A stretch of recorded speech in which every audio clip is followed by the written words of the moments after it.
극장의 부활이 이뤄지는 걸까요? 스트리밍 서비스론 상상할 수 없는 압도적인 영화적 체험을 선사한 아바타 물의 길. 개봉일부터 넘쳐나는 후기를 보면서 이 영화에 대한 관심이 얼마나 뜨거운지 체감할 수 있었는데요. 또다시 시네마 발전에 길을 터준 아바타 시리즈, 그에 얽힌 흥미로운 사실들을 정리해봤습니다. 이번 작품 무려 3시간 12분의 러닝타임을 견디느라 허리가 아프셨던 분들이 많을 것 같은데요. 서사의 한계는 분명했던 터라 지루하셨다는 평도 꽤 보이긴 하더라고요. 저는 3D 코돌비에서 관람했고요. 다른 상영 포맷을 아직 경험해보진 않았지만 아바타 물의 길에 또 다른 한계가 있다면 바로 이 지점 특별관 상영이 아닐까 싶어요. 티켓값도 엄청 올랐고 경쟁이 워낙 치열한 터라 예매도 쉽지 않은데 뭔가 일반관에서보단 특별관에서의 관람을 선택해야 제임스 카메론 감독이 준비한 영화적 체험을 더 완벽하게 즐길 수 있기 때문이죠. 그런데 이전에 3D 안경을 불편해하시는 분들도 계실 거예요. 이런 분들을 위해 제임스 카메론 감독이 준비한 것이 있었으니 원래 아바타의 속편들은 안경을 착용하지 않고 볼 수 있는 3D 영화로 제작될 예정이었죠. 2017년 제임스 카메론의 제작사 라이트스톰으로부터 이렇게 대참 플랜이 발표되었으나 영화를 만드는 것보다 더 큰 문제가 있었으니 바로 상영이었습니다. 무안경 3D 상영을 소화하기 위해선 대부분 극장에 영사기를 교체해야 했죠. 아바타 상영만을 이유로 프로젝터를 뜯어고칠 극장이 얼마나 되겠냐는 현실적인 고민을 마주한 제임스 카메론 감독. 결국 안경을 쓰지 않고 보는 3D 영화 제작을 위한 기술 반영은 잠시 미뤄두기로 결정했죠.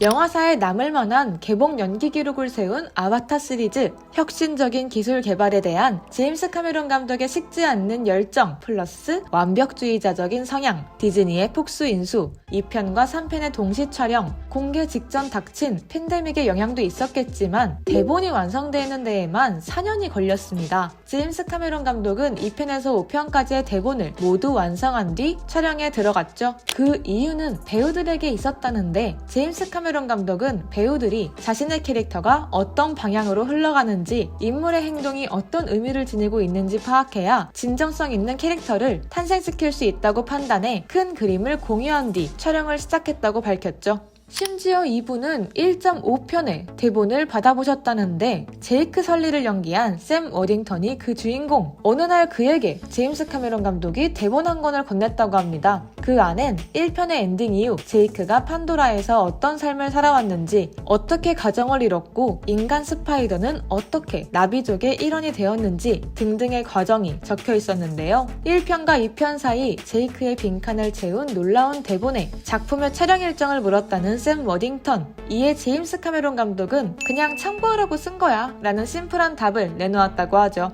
이 스크립트의 내용이 궁금하시다면 올해 11월 출간된 아바타 하이그라운드를 참고하시면 될 것 같습니다. 속편을 구상하는 과정에서 떠올랐으나 영화엔 반영되지 않은 제임스 카메론 감독의 다양한 아이디어를 바탕으로 각색 과정을 거친 그래픽 노블인데요. 아바타 물의 길과 직접적인 연관이 있다고 소개되어 있으니 아바타 사가를 완벽 정복하고 싶으신 분들에게 추천드립니다.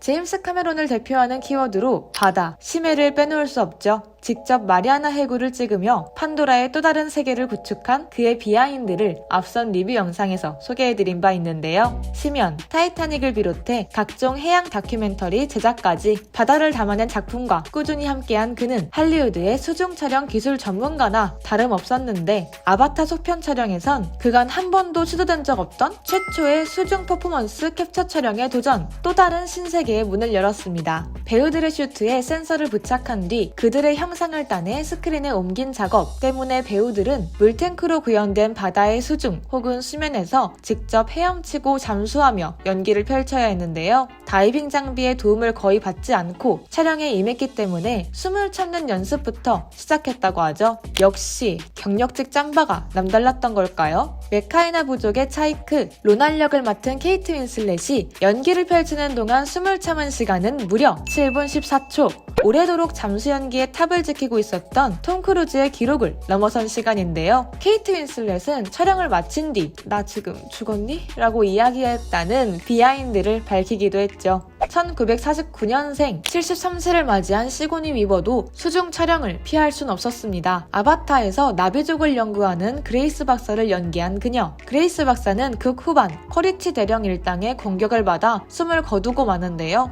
아바타2에선 그레이스의 핏줄을 연기했으니 의식을 잃은 그레이스 박사로부터 태어난 딸 키리를 연기했습니다. 70대의 나이로 10대 나비족을 연기한 시고니 위버의 폭넓은 연기 스펙트럼 놀라울 따름이죠. 세트 사진을 보면 배우들이 하얀 공에 둘러싸인 모습을 확인할 수 있는데요. 수면으로 투과된 빛이 배우들의 퍼포먼스 캡처를 따는데 방해가 될 수 있었고, 수중 촬영에서 더욱 리얼한 심해를 담아내기 위해 수면을 플라스틱 볼로 덮어 조명을 막아냈다고 합니다. 존 랜더 프로듀서는 아바타 시리즈의 속편들을 통해 판도라 행성의 다양한 환경을 만날 수 있을 거라 예고한 바 있습니다. 사막, 극지방 등 또 다른 지역의 털을 잡은 새로운 부족, 그들과 함께하는 신선한 크리처들도 관객을 만날 준비를 하고 있죠. 문제는 아바타2의 손익분기점을 채워야 이들을 만날 수 있다는 것. 아바타2의 손익분기점은 20억 달러입니다. 그도 그럴 게 제작비만 3억 5천 달러에서 4억 달러로 추정된다고 하죠. 2편과 3편이 동시에 촬영되기도 했고, 팬데믹 등 예상치 못한 변수로 인해 개봉이 지연되며 제작비가 늘어난 것으로 추측되는데요. 제임스 카메론 감독은 현재 아바타2의 흥행 성공에 따라 4편, 5편의 촬영 계획을 세울 것이라 전한 바 있습니다. 아직 흥행 결과를 예측하기엔 이르지만 만약의 경우 마지막 편이 될 수도 있을 상편에 유출된 제목은 씨앗 운반자입니다. 많은 팬들은 제목의 씨앗을 극중 신성한 나무의 씨앗으로 추측하고 있는데요. 이 씨앗이 유독 잘 따랐던 제이크와 키리가 3편의 주요 인물로 활약할 것 같다는 느낌적인 느낌이 들죠. 3편에선 더 쟁쟁한 배우들이 함께하며 서사의 폭을 넓힐 예정. RDA 소속 카리나 모그 박사를 연기한 양자경을 비롯 데이빗 듈리스와 빈 디젤이 합류해 색다른 얼굴을 선보일 예정입니다.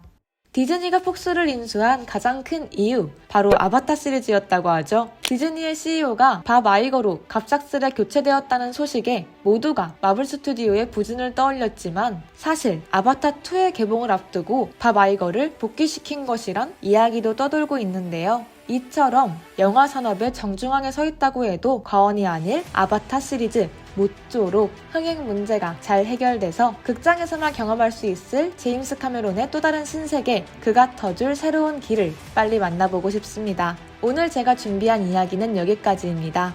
시청해주신 분들, 구독자분들 늘 감사드리고요. 저는 다음에 또 다른 영화 이야기로 찾아오겠습니다. 감사합니다.